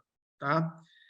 Durante esse processo de desenvolvimento, até você ter um produto que você possa pensar em registro, você pode gastar aí desde R$500 mil, que é o mais baratinho, vamos dizer, se tudo der certo de primeira, até ilimitado, vamos dizer assim. Se você tiver, dependendo do tipo de construção que você faz e quantos testes você tem que fazer, quantos protótipos você constrói, vamos dizer assim, o céu é o limite. E aí, realmente, o que vai determinar é todo um estudo de caso, onde você vai planilhar e dizer, pô, mas se eu tiver sucesso, quanto que pode render de faturamento para o laboratório? Vale a pena seguir investindo? Como é que funciona isso daí? É tudo um processo de decisão.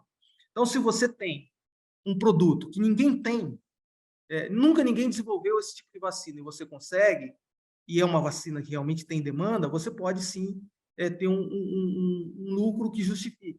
Agora, para produzir uma vacina que já tem mais 3, 4 no mercado, a tua não vai trazer nada de novo. Então, ou você tem uma vacina que tem um custo competitivo, ou então você não vai seguir com o desenvolvimento. Tá? Bom, além da questão de investimento, a gente fala em tempo. Se você tiver uma coisa muito simples, você vai gastar pelo menos 1 ano. Agora, se for um negócio complexo, pode levar anos e anos. Eu posso dizer que eu já acompanho projetos que Se bobear, já tem aí quase 10 anos, sem ter um final feliz ainda por enquanto. E a gente insiste. Bom, o outro ponto, uma vez que você consegue lá esse protótipo, você tem um produto, você tem que fazer o registro da vacina. Então, não é simplesmente, eu tenho o produto, produzo e vendo. Não é assim que funciona. Então, para registrar a vacina, você tem que produzir os pilotos, que são lotes já em escala industrial. Esses pilotos têm que ser submetidos a estudos analíticos e também estudos clínicos, que envolvem eficácia, segurança e tudo mais. E a partir do momento que você tem todas essas informações, você compila tudo isso num relatório técnico e submete para o mapa para ser avaliado. Esse processo, ele leva de 3 a 5 anos e pode custar aí de 500 mil a 2 milhões, mas eu botei 2 milhões aqui, mas tem algumas vacinas que você vai gastar muito mais. E aqui nós temos um grande problema, que é justamente a parte de estudo clínico em especial. Porque quando você pensa em desenvolvimento de vacina, qual que é a situação ideal? A situação ideal é que você vacine o animal e que você, a partir do momento que você vacinou, você possa fazer um desafio e aí provar que a vacina funciona frente a esse desafio.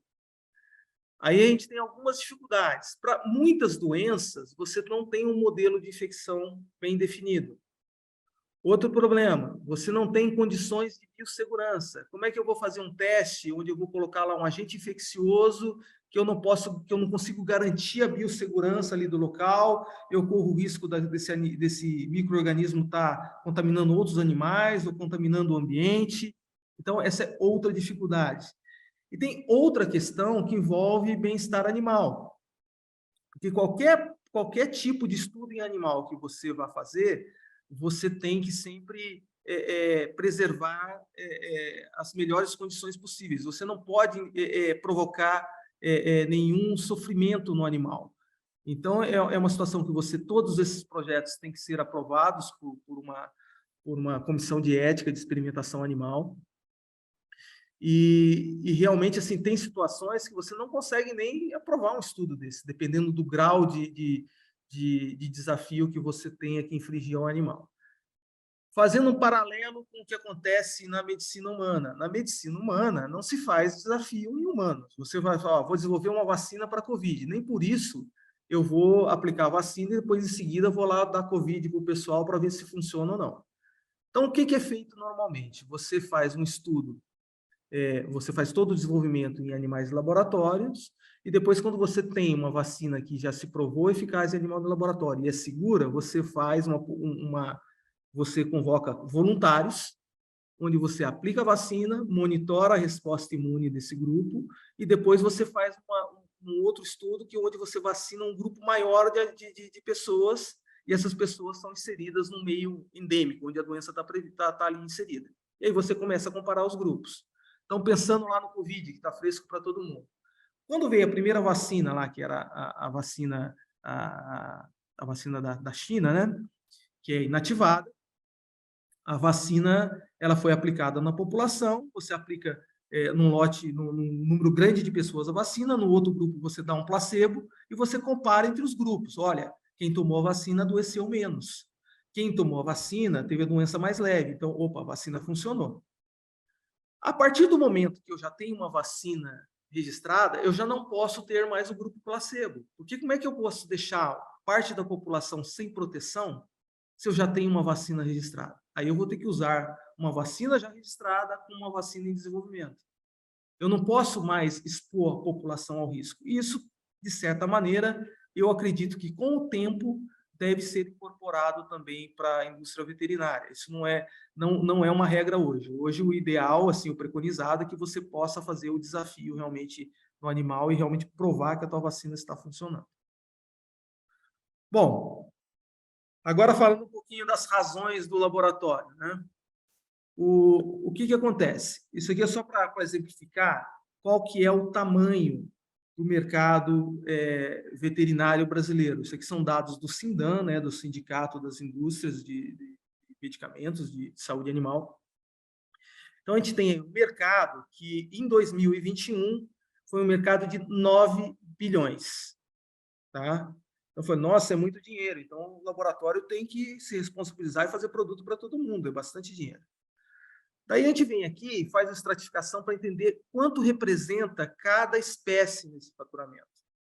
Então, a gente pode ver aqui que ruminantes, no caso, assim, bovinos, basicamente, responde por 51% do faturamento, ou seja, mais da metade do mercado é bovino. Depois você tem aí, entre cães e gatos, em torno de 25% do mercado, aves 12%, suínos 11%, e equino é só 2% desse mercado. Então, a gente pega um mercado de 9 bilhões, 2% é um mercado de equinos, então equivale a um faturamento anual de todas as indústrias do setor de em torno de 180 milhões.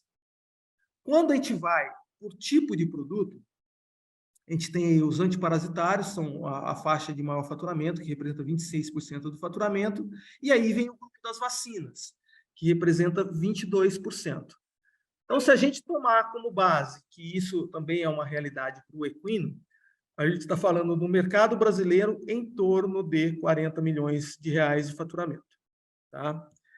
Aí você começa a pensar na quantidade de vacina que tem, quanto que pode estar faturando uma ou outra, então você começa a ver que existe uma certa limitação. Então, basicamente, o laboratório toma para tomar decisão, você vai levantar lá quanto que você vai ter que investir, a dificuldade para desenvolver aquele produto e, eventualmente, quanto você pode vir a faturar.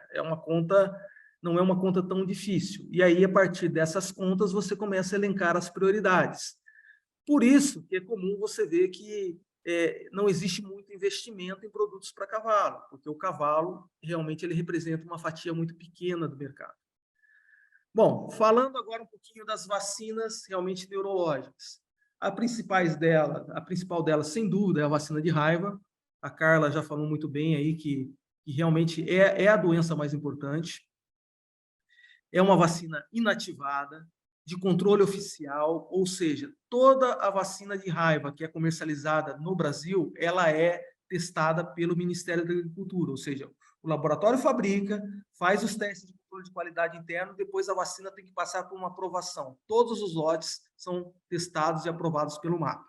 Então, o que eu posso dizer disso daí? Qualquer vacina de raiva que vocês encontrarem no mercado, elas foram testadas pelo MAPA. Todas são boas, tá?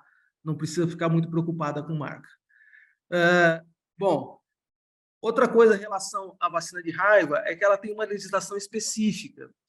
E o que é importante para nós nesse sentido? É justamente na questão de teste especial. Para a raiva, especificamente, não é necessário, porque hoje, dado a importância da doença e disseminação mundial, já existe uma correlação muito bem definida do que acontece em animal de laboratório, o que se reproduz na espécie-alvo. Então, se você faz testes em camundongos, se a tua vacina passa em testes de potência em camundongos, a princípio, a vacina funciona bem na espécie-alvo. Então, não é necessário você fazer um teste específico em cavalo. Com o teste em camundongo, você consegue garantir que a vacina está adequada.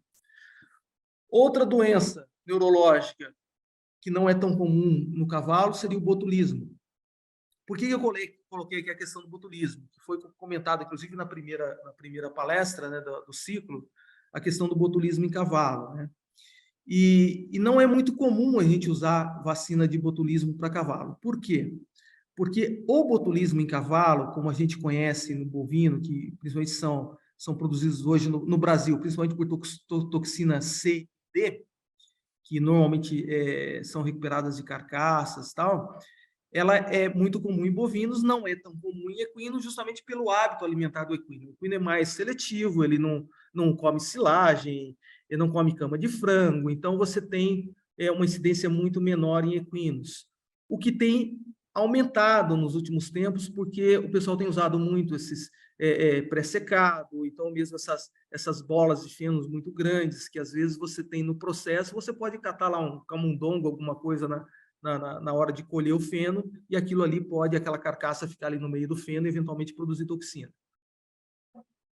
Por que eu coloquei aqui? Porque, além de ter essa questão da toxina, existe sim um tratamento, que é uma antitoxina botulínica, que é o Botulin CD. Esse produto, por infelicidade nossa, hoje ele está fora de linha, porque é um produto que era fabricado, inclusive, pela Decra, e sempre foi um produto que venceu na prateleira. A gente produz, ninguém procura, até que um dia alguém procura, não tem o produto. Então, é um produto que a gente trabalhou há mais de 10, 15 anos e nunca faturou nada, vamos dizer assim. Então, nós temos uma licença para produzi-lo, mas, no momento, ele está fora de linha.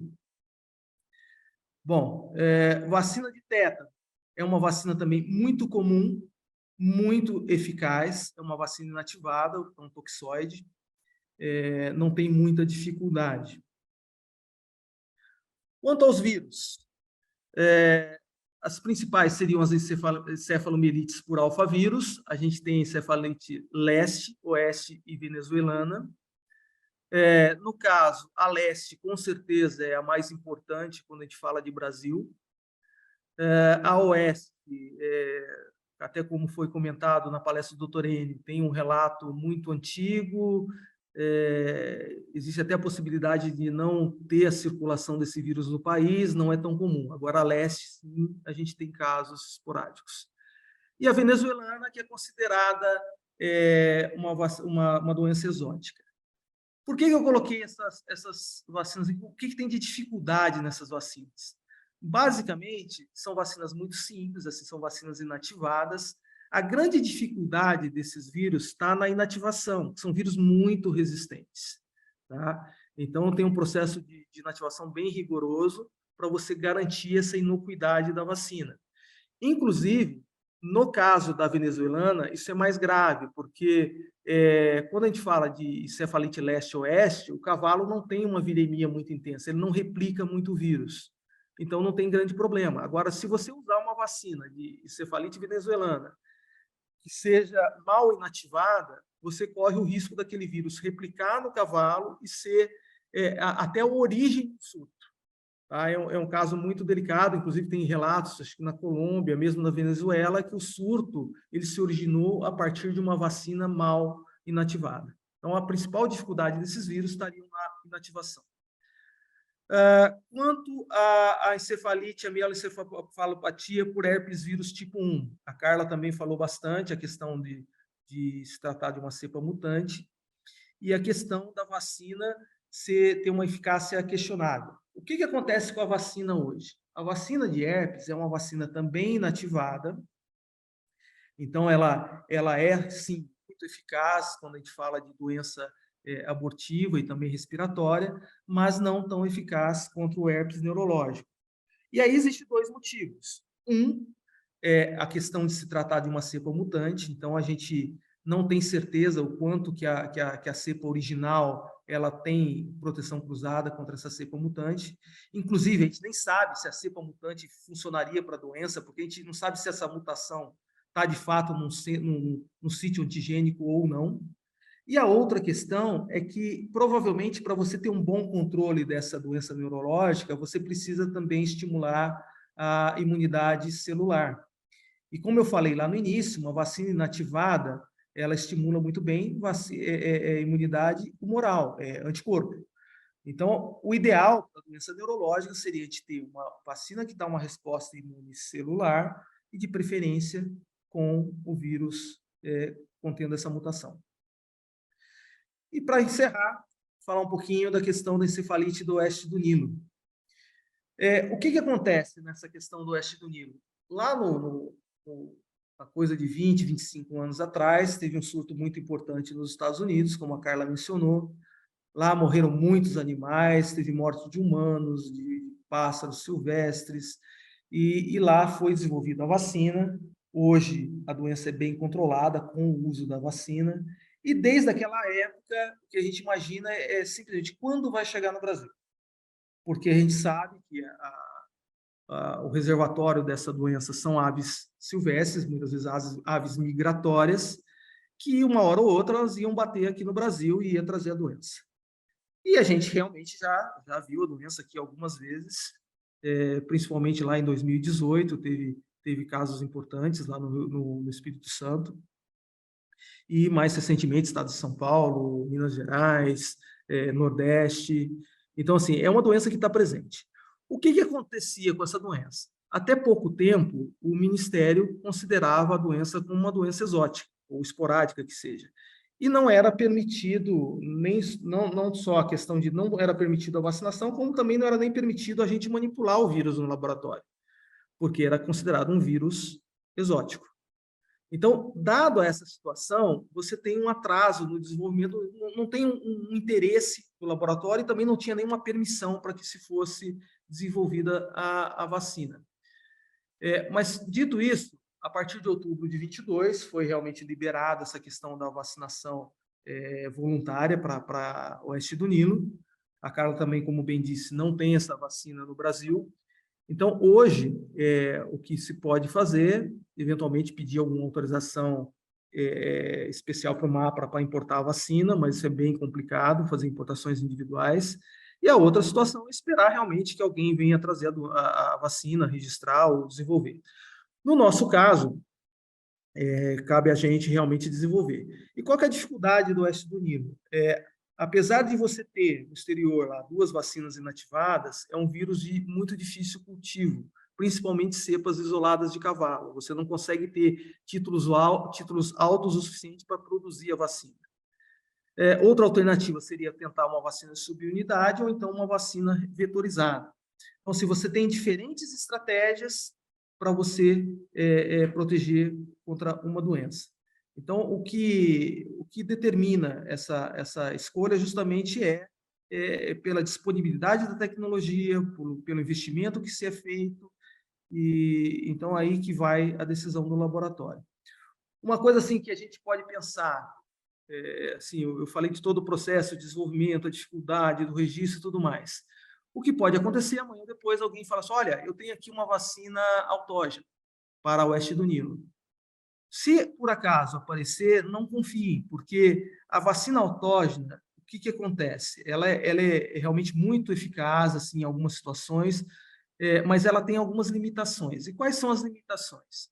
Primeiro, você tem que fazer a partir de um isolado de campo e normalmente você tem que ser direcionado para aquela propriedade de onde você isolou ou então para uma propriedade que tem algum vínculo epidemiológico com aquela propriedade. E você só pode produzir vacina inativada. É o único tipo. Vacina autógena é sempre vacina inativada. Você não pode fazer nenhuma manipulação do agente e nem tampouco você fazer ela viva. Então, assim, como eu estou falando, assim, a vacina do Oeste do Nilo, você tem essa dificuldade de você ter um crescimento viral, que realmente, a partir de cepas isoladas de cavalo, você não consegue ter um título adequado para fazer uma vacina inativada, provavelmente a vacina autógena não seria uma boa alternativa.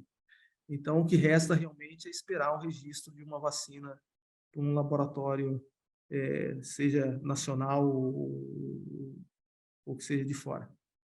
Tá? Bom, basicamente é isso, que só para reforçar a questão, como é a visão do laboratório. Hoje, na DECRA, a gente tem realmente essa preocupação de você ter a visão do veterinário. A gente espera, como laboratório, essa é uma estratégia global, não é só para o Brasil, e você ter a perspectiva do veterinário. Que a partir do momento que a gente consegue fornecer as ferramentas adequadas para o veterinário, indiretamente a gente garante que a gente vai estar oferecendo uma boa solução seja para o proprietário do animal, mas principalmente para o paciente, que no caso aqui é o cavalo. Então, essa é a nossa missão aqui como DECRA, não só no Brasil, como no mundo. Realmente trazer um apoio para o veterinário. Bom, era isso. Muito obrigado. Agora, gostaria que vocês ficassem à vontade para fazer as perguntas e espero ter atendido as expectativas. Bem, obrigada, doutor. Obrigada mais uma vez. Obrigada a todos, né, que nos acompanharam até agora. Umas inúmeras manifestações aqui de agradecimento. Vou só conferir se nós temos já alguma pergunta específica para o doutor Luiz Eduardo. Vamos ver. Excelente palestra. Vamos seguindo aqui o Richard também, agradecendo. Excelente explanação. Parabéns pela incrível palestra. Unânime aqui, viu, doutor? A palestra do senhor agradando muito. Só não sei se ficou muito claro, porque aquela história não tem pergunta, ou o pessoal não conseguiu nem entender a ponto de perguntar, ou realmente ficou claro para você. Eu acho que entenderam tudo, e tudo que a gente acaba sentindo aqui. Eu quero pedir à doutora Cláudia Lechonsky, né, se ela pode agora aqui nos ajudar nessas considerações finais. Doutor Otávio Diniz também, fique à vontade, doutora Miriam, fiquem à vontade para participar agora e para que a gente consiga amarrar, né, as duas palestras para poder encerrar mais um episódio, né, do ciclo de palestras da comissão. Doutor Otávio, doutora Cláudia estava trabalhando, né, enquanto acompanhava aqui com a gente, a doutora Otávio. Bom, antes de mais nada, eu gostaria de agradecer tanto a doutora Carla como ao doutor Luiz Eduardo pela excelente palestra que nos foi transmitida, em nome da comissão, de todos os membros, inclusive doutor Juca, doutora Miriam, aqui presentes. Não sei se tem mais alguém da comissão, mas, de qualquer forma, muito obrigado aos palestrantes. Foi bastante elucidativa em termos de tema. Eu acho que cada palestra tem se complementado a respeito do nosso raciocínio clínico, para que a gente consiga fazer uma boa diferenciação em termos de diagnóstico a nível de campo. O tema da palestra da doutora Carla sobre a febre do Nilo, complementada pelo doutor Luiz Eduardo, também foi bastante interessante, principalmente do ponto de vista do que está ocorrendo no Brasil, que eu espero que a gente consiga fazer um número maior de diagnósticos, porque eu vejo com uma raiva que é subnotificada. Então, que os nossos colegas possam, diante dessa apresentação, serem alertados da possibilidade de a gente estar convivendo com uma doença nova e que poderá nos ajudar em termos de diagnóstico diferencial. Eu gostaria de fazer uma pergunta aos dois palestrantes, seria a respeito de diagnóstico. Onde haveria possibilidade, doutora Carla, doutor Luiz, para que se fizesse um diferencial para a febre do Nilo atualmente aqui no Brasil? Bom, eu vou responder, Carla, depois, se você quiser, você complementa.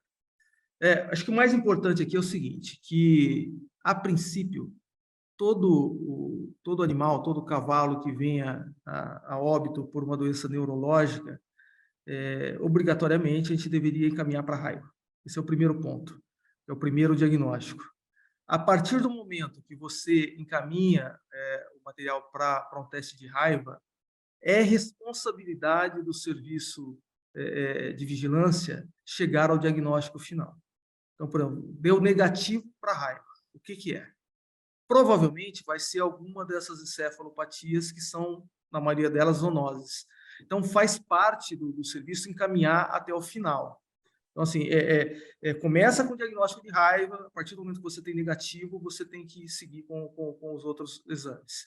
Então, hoje, a princípio, o Instituto Pasteur faz o diagnóstico de raiva, não sei se eles chegam a fazer o diagnóstico do oeste do Nilo, mas, assim, tem a professora Érica, na UFMG, que trabalha bastante com o oeste do Nilo, já fez alguns diagnósticos, e também tem o pessoal da Fiocruz, em Pernambuco, em Recife, que também trabalham com o oeste do Nilo. Mas, a princípio, como eu falei, chegou o material no serviço oficial, deu negativo para raiva, eles são obrigatório ter um encaminhamento até o diagnóstico final. E isso a gente sabe que não tem funcionado adequadamente. Assim, não é uma coisa muito fácil. Eu queria fazer uma outra observação, não só diagnóstico, que é o seguinte: a primeira tentativa que eu fiz de desenvolvimento de vacina de oeste do Nilo faz 15 anos já. Foi logo que eu entrei no laboratório, falei, olha, isso aqui uma hora vai aparecer aqui, vou tentar. E eu conversei com um pesquisador na época, ele era da USP de Ribeirão Preto, da Faculdade de Medicina. E ele me disse uma coisa que depois eu fiquei... Isso é uma coisa que eu penso o tempo todo, que é o seguinte, que o Brasil ele tem muito flavivírus circulante, diferente dos Estados Unidos, onde o vírus chegou lá, pegou uma população totalmente desprotegida e foi um desastre. No Brasil, a gente tem febre amarela, a gente tem dengue, a gente tem Zika, e de certa maneira, o que o professor na época me falou? Olha, Luiz, quando chegar no Brasil, não vai ser nem sombra do que foi nos Estados Unidos, porque você vai ter algum tipo de imunidade cruzada desses vírus. Então, essa é uma questão. Outra questão, que também, isso já li também em trabalho científico, é que o vírus que, a princípio, estaria circulante no Brasil e na Argentina, eles são menos virulentos do que o vírus americano. Isso eu li, acho que foi num trabalho. Então, assim, a gente sabe que é uma doença importante, é uma zoonose, a gente precisa, de fato, ter vacina, a gente precisa controlar, mas, assim, o meu clamor ainda é pela raiva, por incrível que pareça.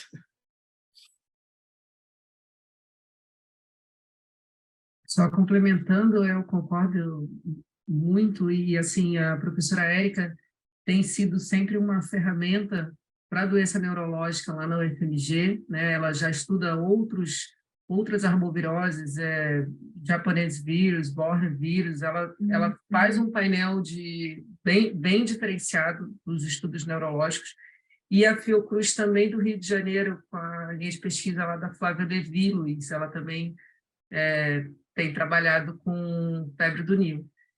Acaba que muitas vezes a gente, por uma questão pessoal de relacionamento, eu encaminho muito para o UFMG, mas eu até brinco com os colegas, se você tem um neurológico e você chega na suspeita da doença infecciosa, não complica.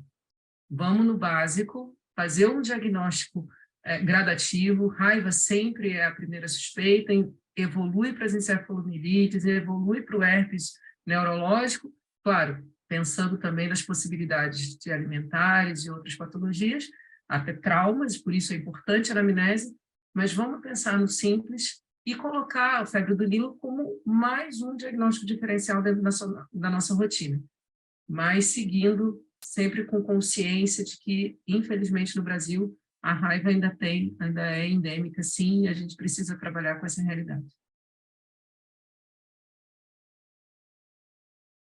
Muito obrigado. Doutora Miriam? Boa noite a todos. Estão me ouvindo? Sim. Sim. Queria agradecer, né, a doutora Carla, ao doutor Luiz, pelas palestras, né? Muito obrigado por ter abordado temas tão importantes. E gostaria de pontuar algo que a doutora Carla falou sobre a anamnese, a importância dessas informações quando a gente está lidando aí com essas doenças neurológicas, com esses sinais neurológicos, né, doutora Carla? O quão é importante realmente a gente entender como foi feita a vacinação desses animais. Porque o animal geralmente chega para a gente com histórico de vacinação, ok, né? Então, o proprietário nos relata, não, é vacinado sim, tá tudo certinho, mas você está vendo que o animal desenvolveu a doença, ou seja, né? Primeira coisa que o pessoal pensa é, a vacina não foi eficaz? Não, né? O que não foi eficaz realmente foi o modo que ela foi realizada, né, o modo de armazenamento. Então, eu acho que isso é dos pontos mais importantes que a gente tem que desvendar, vasculhar, né, e eu sempre falo para os meus alunos, a anamnese a gente não faz uma vez, a gente conversa com o proprietário diversas vezes, de formas diferentes, né, fazendo abordagens diferentes para a gente tentar chegar no nosso objetivo, que é essa informação que vai nos trazer tanta resolução, né, tanto entendimento do que está acontecendo ali com o animal, né? Então, foi fundamental você ter, né, afirmado e firmado essa informação aí para todos que estão assistindo essas duas palestras fantásticas. Muito obrigada, viu? Acho que tem duas perguntas cruciais na anamnese, simplesmente pensando em raiva. Uma, se existem outras espécies animais afetadas. Então, onde você tem cavalo morrendo com raiva, você tem bovino morrendo com raiva. E outra questão, algum animal recuperou? Se recuperou, provavelmente não é raiva. Então, assim, são duas perguntas assim bem simples, então, que você consegue clarear bastante o caminho aí. Muito bem, obrigada, viu, doutora Miriam? Doutor Otávio, mais alguma consideração para que a gente possa seguir para o encerramento?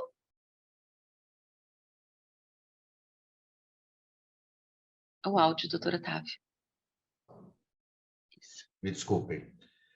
Eu só gostaria de agradecer mais uma vez pelas excelentes palestras que foram ministradas hoje, agradecer a todos os que puderam participar e lembrar também a respeito da resposta ao nosso questionário de satisfação que todos devem receber e que seria uma boa fonte de informação para a gente saber qual os temas que o setor está necessitando para que a gente possa estar desenvolvendo outros eventos desse tipo. E na próxima quinta-feira continuamos com esse ciclo de palestras. Mais uma vez, muito obrigado a todos, a você, Lenisa, a toda a equipe do Conselho, pela ajuda, pela nossa dificuldade informática, que é eterna, né? Mas, de qualquer forma, muito obrigado a todos. Obrigada, doutor Otávio. Doutor Luiz Eduardo, muito obrigada pela gentileza da participação. Doutora Carla, também muito obrigada. Doutora Miriam, doutora Cláudia, que nos acompanhou, né? Ela está trabalhando agora, não conseguiu fazer essa interação aqui no final, mas sei que está lá acompanhando também o evento. Só reforçando a importância de responder a esse questionário, porque é por meio desses dados que realmente nós vamos melhorar, né? Aprimorar essa ferramenta, né, que tem potencial incrível, nós podemos chegar a muitos lugares. Então, nos ajude, colaborem e respondam. Assistam novamente essa e outras palestras, como de outras comissões também, lá no nosso canal do YouTube, TV CRMVSP. E aí você aproveita para se inscrever também. Muito obrigada pela participação de todos. Tenham um ótimo finalzinho aí de semana e quinta-feira que vem estaremos juntos, se Deus quiser, a partir das 19 horas. Muito obrigada, boa noite a todos. Muito obrigado, boa noite, até a próxima. Obrigada. Boa noite, pessoal, obrigada. Obrigada.